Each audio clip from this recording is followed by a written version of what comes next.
Olivia Henderson stood beneath the sharp Arizona sun, gripping a bouquet of red and white roses like her life depended on it. The smell of sunscreen and freshly cut grass drifted from the nearby football field, but she barely noticed. Today was the day her son, Malik, would walk across the stage and accept his engineering degree. Her palms felt damp, her heart already racing, not from nerves, but from something she could not quite name. 2 hours early, dressed in her best church outfit, she had checked her ticket at least 5 times. Front row, reserved for honored guests. Malik had insisted. Families spilled across the courtyard, balloons bobbing, cameras flashing. Olivia pulled her purse close as she moved through the crowd. Somewhere deep inside, a quiet tension started to build. Stepping into the convocation center, she let out a slow breath. Cool air, bright lights, rows of folding chairs stretching toward the stage. Her seat waited near the front, exactly where Malik promised it would be. But as she sat and settled the roses in her lap, she felt a shadow fall across her shoulder. 2 uniformed security guards stood over her, stone-faced, already reaching for their radios. The moment the taller guard spoke, Olivia's stomach tightened. "Ma'am, you are going to need to move. This section is for special guests only." Olivia blinked up at him, her voice steady but soft. "Excuse me." The shorter one, stockier with a clipboard pressed tight against his chest, pointed toward her badge. "That does not look right. This area is reserved for family members of graduates, not the general public." For a second, Olivia just stared. Then she sat up straighter, adjusting the strap on her purse with trembling hands. "I am his family. Malik Henderson. That is my son." The taller guard sighed, like he had heard the same excuse 100 times. "I am going to need to see some identification." Without hesitation, Olivia reached into her purse. Her fingers shook, but she pulled out her license and handed it over. The guard glanced at it, then at her badge, then back at her face. "We are just doing our job," he said in a low, practiced voice. "We do not want any problems. But we have had people sneaking in here, trying to sit where they are not supposed to." Olivia swallowed hard. "I did not sneak in. My son sent me this ticket himself. It came in a university envelope, with his name on it." The shorter guard folded his arms. "Still, I am going to have to ask you to step outside while we clear this up." Behind her, Olivia could feel the rows of seats beginning to fill. She could sense eyes turning toward her, heads tilting with curiosity. A few people already had their phones out, pretending to scroll, but clearly recording. Her face felt hot, not from the air conditioning, but from something else, something sharper, something that burned at the back of her throat. Olivia stood up slowly, the roses still cradled in her arms like a fragile promise. "I am not causing trouble," she said quietly. "I just want to watch my son graduate." The taller guard motioned toward the exit. "We will get this sorted out, but you need to come with us." Olivia hesitated. Something deep inside her told her to stay right where she was. She looked back at her seat, the one Malik told her was hers. Her heart pounded, but no one else was stepping in. No one from the university. No one from the stage. Just more faces watching. Whispering. A woman in the next row adjusted her pearls and glanced away, pretending not to notice. A middle-aged man 2 rows behind lowered his camera but kept it pointed toward Olivia's direction. And just when Olivia felt her knees begin to weaken, something shifted. There was a pause in the air. A subtle, heavy stillness. She heard the faint sound of a door opening behind her, the kind of sound that made the hairs on the back of her neck rise. The guards did not notice at first. They were too focused on her, but Olivia did. She turned slightly, just enough to see them point 6 men, entering from the side corridor in clean, fitted suits. Black, navy, gray. Nothing flashy, but every line of fabric fell with precision. They walked like they were on a mission. Calm, controlled, eyes scanning, shoulders squared. The room seemed to lean toward them as they moved. Conversations faded. Phones lowered. Even the air conditioning felt quieter. Olivia froze. The tallest one, a broad-shouldered man with salt and pepper stubble and calm, steady eyes, broke away from the group and walked directly toward her. The guard shifted, unsure. "You okay, Ms. Henderson?" the man asked. His voice was low but warm. The kind of voice that did not need volume to command a room. Olivia blinked twice. Recognition flickered in her chest. "Reese?"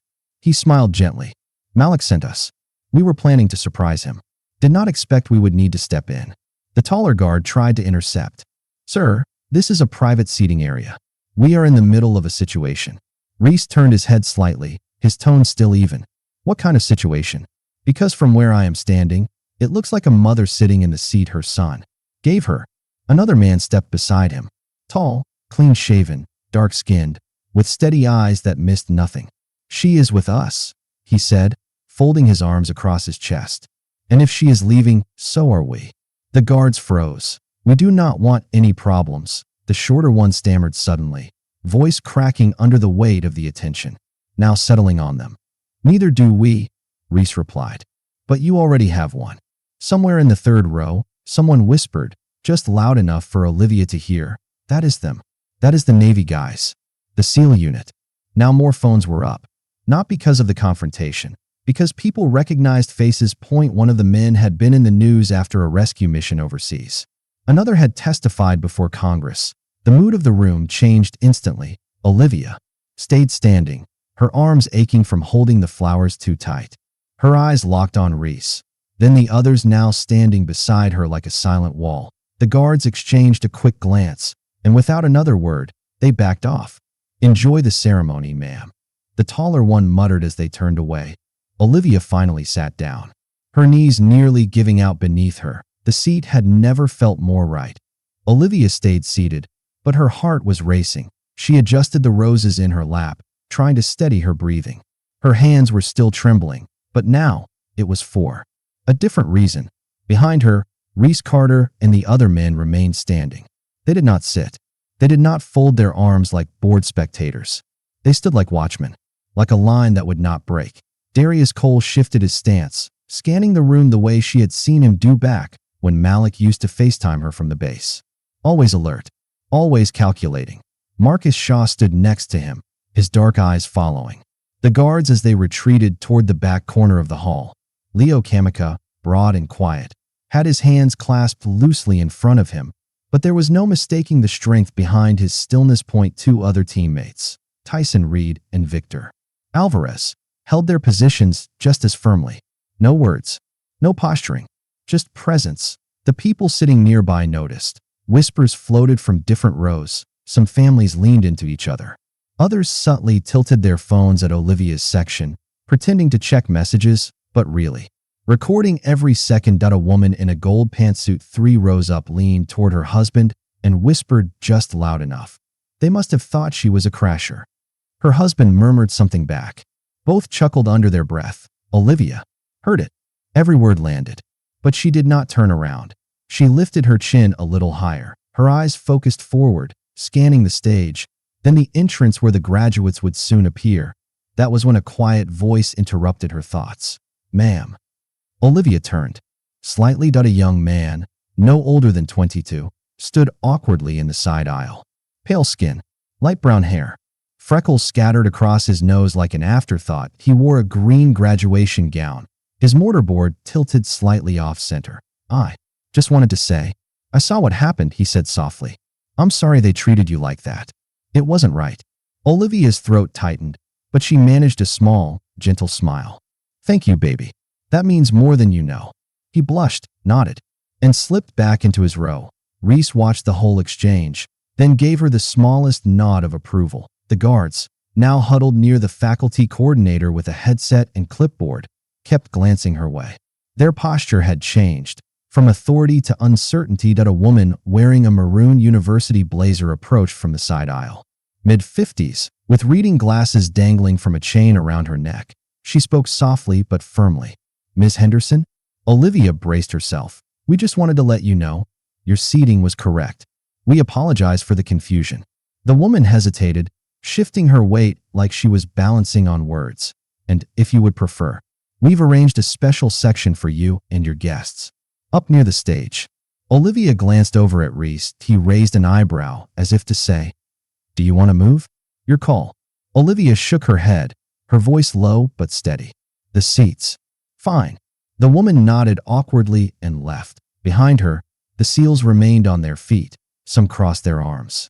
Others kept their eyes moving across the crowd, not threatening, not aggressive, just watchful. A few rows over, a student started whispering. To her friend, loud enough for others to hear. "Dude, that's the guy from the rescue mission in Syria. I swear that's him." "Wait, seriously? The Navy guy?" "Yeah, look at the dude with the beard. That's definitely Reese Carter." Phones went up again, more subtle this time, but Olivia noticed the energy inside the hall had changed. What started as quiet humiliation had turned into something else. Something Olivia could not quite name yet, but she felt it did a shift, a reclaiming of space that was already hers. The lights dimmed slightly as a university staffer took the podium.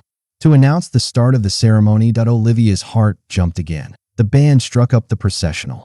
Bold and ceremonial, families craned their necks. Cheers erupted as the first graduates appeared, filing in 2 by 2 down the center aisle. Caps, gowns, tassels swaying.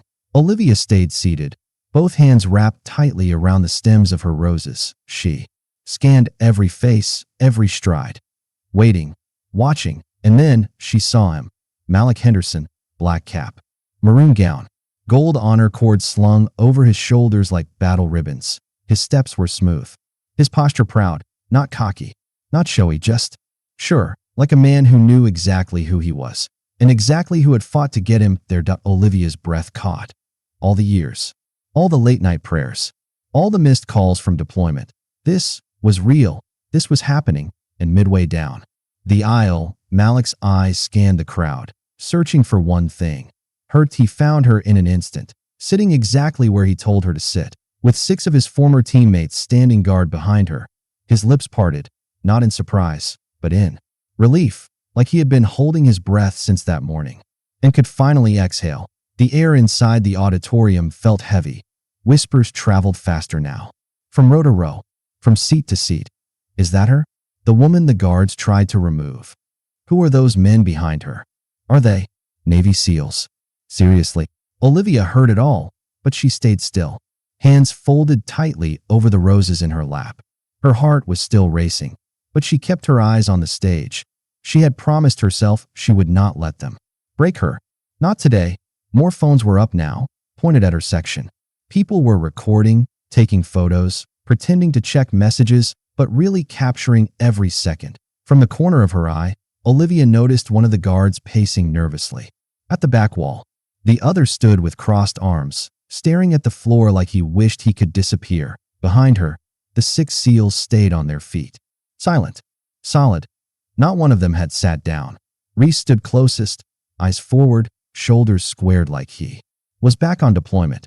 Next to him, Darius and Marcus stayed watchful. Leo stood like a stone pillar. Tyson and Victor flanked the ends, making sure no one got too close. Their quiet presence said more than words ever could. Olivia blinked back tears. She refused to let anyone see her cry again. On stage, the university president welcomed everyone. To the graduation ceremony, speeches began. The usual words about hard work, sacrifice, and building a future, but Olivia barely heard them. Her thoughts stayed with Malik, her son, her reason for everything. When the graduates finally started walking across the stage, the room erupted in claps and cheers. Names were called one after another. Families shouted. Cameras flashed. Olivia leaned forward, gripping her roses tighter. And then she heard it. Malik James Henderson. Her heart jumped. The applause grew louder. People stood. And there he was. Malik walked across the stage with calm, steady steps. Not rushed.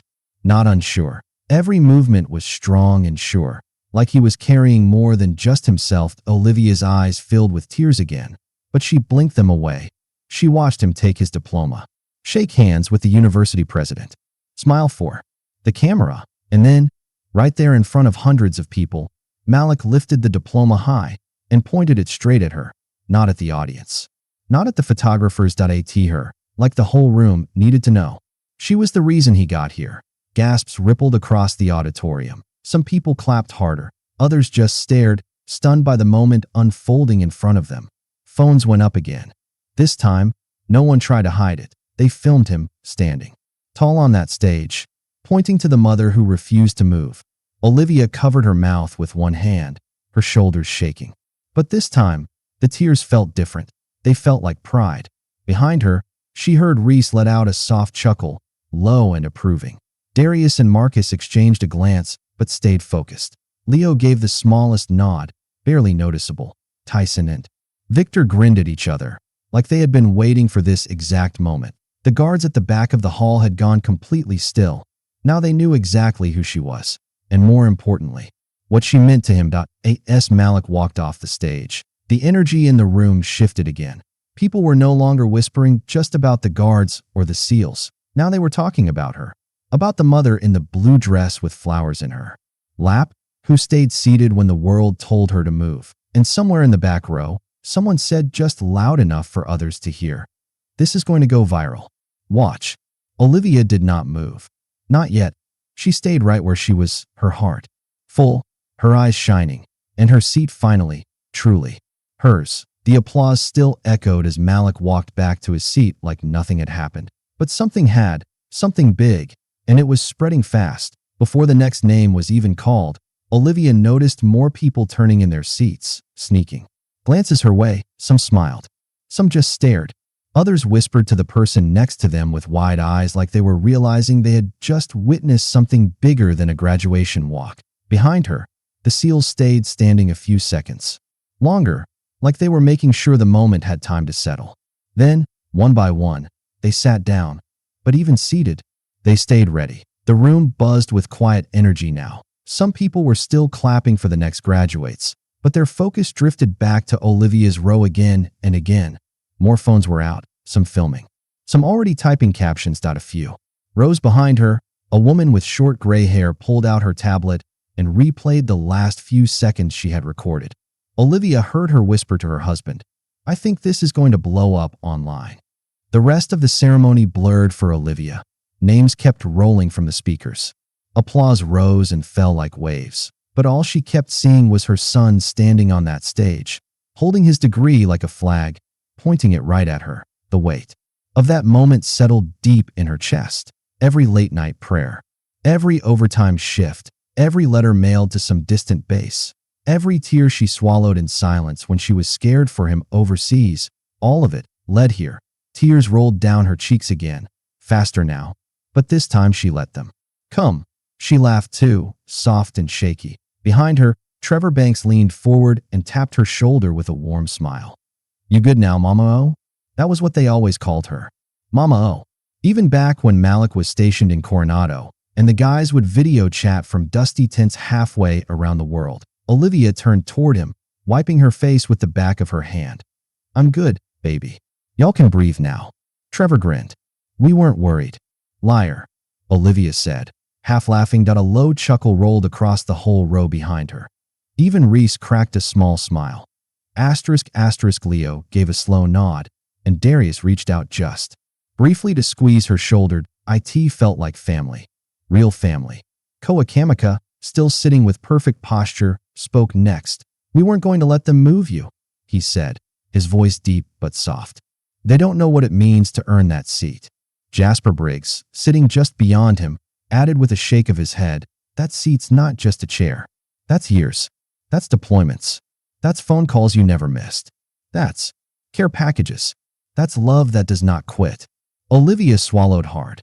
"You boys came all this way just to make sure I sat down?" she asked, her voice a little shaky. Trevor shrugged like it was no big deal. "We came for the ceremony. But we stayed standing because of how they treated you." "They didn't treat me," she said softly. "They assumed." That one word dropped like a stone in the air. Assumed. The men around her fell quiet for a beat. Reese, still calm and steady, leaned forward now. "I've seen war zones where people made better decisions under pressure than those two guards did." "They didn't see you," Jasper added. "They saw what they wanted to see." Olivia did not say anything back right away, but her silence said enough. The ceremony moved toward closing remarks. The university president thanked the faculty, celebrated the graduates, encouraged everyone to build a better world. But Olivia could feel it. Not everyone was listening. Some people were still watching her row, thinking about what had just happened, because moments like this, they do not stay quiet anymore. Not in this world. Someone had already uploaded a short clip to social media before the ceremony even ended, just a 30-second video. It showed the guards standing over her. It showed the SEALs walking in, cutting through the crowd like they were on a mission. It showed Malik standing on that stage, holding up his diploma and pointing it right at her by the time the band played. The recessional.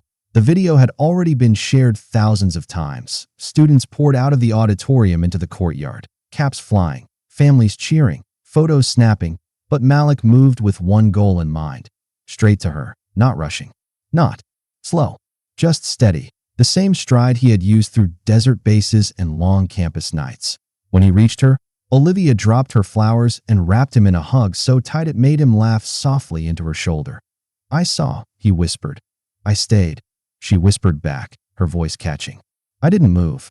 "You didn't have to," he said, pulling back just enough to look at her. His eyes were glossy now too. "You were in that seat a long time ago." Behind them, the SEALs closed in, laughing now, slapping Malik on the back, making jokes about him finally going soft. And for the first time that day, Olivia laughed too, really laughed, not because the moment was light, but because it finally felt like something had lifted off her chest. By the time Olivia and Malik reached the hotel that evening, the video had already crossed 90,000 views. Malik was sitting on the edge of the bed, scrolling through his phone, still wearing his dress shoes but with his tie hanging loose around his neck. "Ma," he called across the room. Olivia, sitting by the window with her feet propped up, looked over. "Yes, baby?" "It is already at 90,000. 90,000 what?" He turned the screen toward her. "The video. The one from the ceremony." Olivia's eyes widened. The clip showed everything.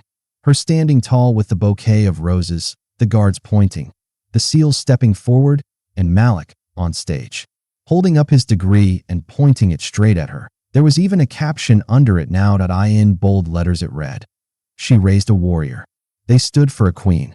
Malik rubbed his face, shaking his head with a tired smile. "That is a bit much," he said. Olivia chuckled, low and soft. "No, it is not." She kept staring at the screen, watching the comments flood in. People from all over the country were sharing it now. Some called it a moment of dignity. Some called it a lesson in strength. Some called it a reminder that respect does not always look like shouting. Sometimes, it just looks like not moving. Malik's phone buzzed again. He glanced at the notification, his eyebrows lifted. "Ma, it is the university. What do they want?" He opened the message. "They want to meet. Officially. Says the chancellor himself is asking for us. Wants to apologize, make things right." Olivia tilted her head and let out a slow breath. Took 100,000 people watching for them to grow a conscience. "Seems that way," Malik said, setting the phone down. Olivia stood and stretched her legs, wincing a little at the ache in her feet from standing so long. "Tell them I am busy." Malik laughed, not because it was funny, but because it was. "So her seriously?" She nodded. "I have dinner in 30 minutes, and a life to live after that."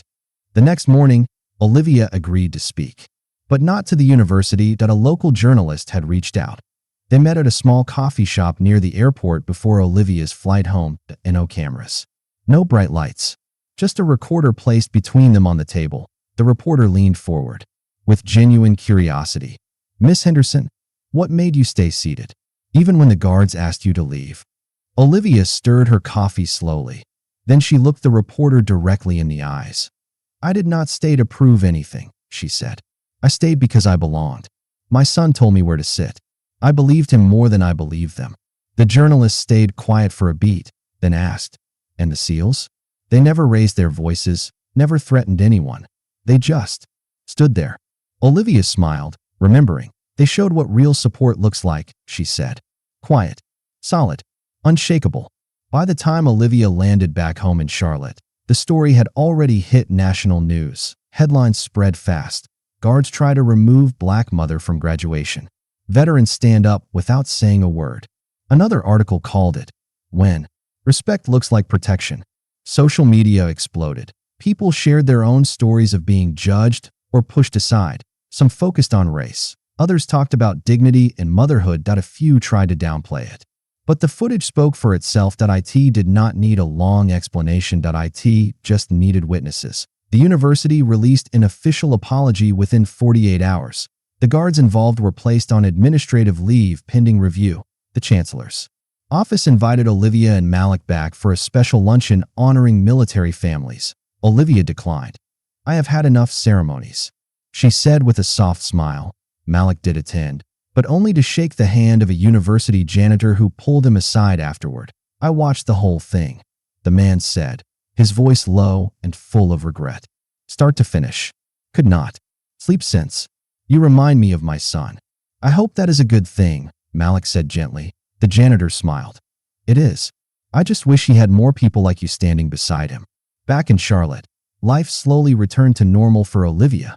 Church on Sundays, grocery runs on Tuesdays, but every now and then, strangers recognized her at the bank, at the gas station, even once at the post office, where a teenage girl burst into tears just thanking her for not getting up. "You did not yell," the girl said. "You did not even raise your hand." And they still knew they were wrong. Olivia hugged her. "Sometimes resistance looks like rage," she whispered. "Sometimes it looks like walking out, but sometimes it just looks like sitting still." And somehow, in a world full of noise, that quiet power shook the room harder than any shout ever could. The next morning, Olivia sat in a small corner booth at a coffee shop on Sierra Avenue, just a few blocks from the airport. The place was quiet. The hum of espresso machines and soft music filled the air. Across from her sat a young journalist from the local paper. No cameras, no bright lights, just a voice recorder resting between two mugs of coffee. The reporter leaned forward, notebook in hand. "Miss Henderson, I think people want to know what made you stay seated, even when the guards were asking you to leave." Olivia stirred her coffee slowly, her gaze steady and calm. "I did not stay because I wanted attention," she said. "I did not stay because I was trying to prove a point." She paused, letting the words settle before continuing. "I stayed because I belonged. My son told me where to sit, here in that seat for me. I believed him more than I believed them." The reporter nodded, scribbling quickly. "And the SEALs?" she asked softly. "They never raised their voices. They never made threats. They just stood there." Olivia smiled faintly at the memory. "They showed what real support looks like," she said. "Quiet, steady, unshakable." She wrapped her hands around the coffee cup, her fingers warm against the porcelain. "Sometimes, resistance does not look like shouting," she continued. "It does not always look like marches or loud speeches. Sometimes it just looks like sitting still, holding your space, refusing to move when you know you belong." The journalist stayed quiet, letting the weight of her words fill the air by the time the interview ended. Olivia stood, thanked the reporter, and made her way toward the door. She did not look back. She did not need to. Somewhere, someone would read that story. Someone would see the footage. Someone sitting in the back of a classroom, or on a city bus, or waiting for their own name to be called. And maybe, just maybe, when that moment came, they would remember her and stay seated too.